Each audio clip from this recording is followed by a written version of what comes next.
So சித்திரை நட்சத்திரம் இவங்களுக்கு முருகர் தரக்கூடிய மெசேஜ் என்னன்னா, மனசை அழகாக வச்சுக்கணும். எல்லாரும் உடல் அழகாக வச்சுக்கிறதுல ரொம்ப பாடுபடுவாங்க, அதுக்கு தான் ரொம்ப டைம் ஸ்பெண்ட் பண்ணுவாங்க. ஆனால் மனசு எந்த அளவுக்கு அழகாக இருக்குது அப்படின்றத பார்க்க மாட்டாங்க. ஸோ மனசில் 1008 குப்பைக்கு நிகரான பழைய விஷயங்களை வச்சுக்கிறது, இல்லை ஒருத்தவங்க மேலே கோபதாபங்கள் வச்சுக்கிறது, இது எல்லாமே மனது அந்த அக்லி மனதோட அழுக்கு அப்படின்றது தான் சொல்லுவோம். ஸோ அதுதான் வச்சுக்கிட்டு இருப்பாங்களே தவிர்த்து வெளியில் உடல் அழகை மேம்படுத்திக்கிட்டே இருப்பாங்க.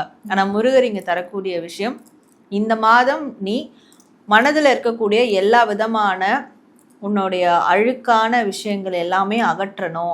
நீ அகற்றும் போது மனதில் ஆட்டோமேட்டிக்காக அந்த அழகு ஏற்படும்.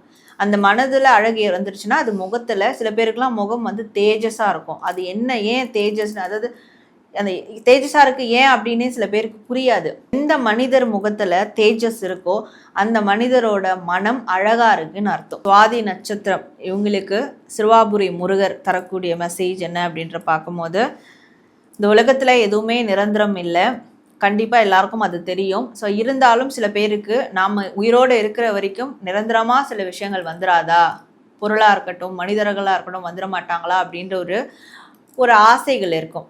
அப்படி இவங்களுக்கு எந்த ஆசைகள் இருக்கோ நிரந்தரமாக வரணும்னு, அந்த நிரந்தரமான ஆசைகள் நிறைவேறத்துக்கு இவங்க சிறுவாபுரி முருகரை பிடிச்சிக்கணும்.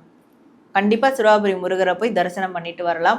முடியாத பட்சத்தில் வீட்டில் இருந்தபடியே சிறுவாபுரி முருகர் பேரை சொல்லி ஒரு பூஜையோ ஒரு விளக்கேற்றி வழிபாடுகளோ செய்யும் போது அவங்களுக்கு நிரந்தரமாக என்ன வேணும்னு கேட்குறாங்களோ அது நிச்சயமாக நிரந்தரமானதாக மாற்றி கொடுப்பாரு முருகர் அப்படின்றது தான் முருகர் அவங்களுக்கு தரக்கூடிய ஒரு மெசேஜாக இருக்குது. ஸோ விசாக நட்சத்திரம் இவங்களுக்கான முருகர் மெசேஜ்.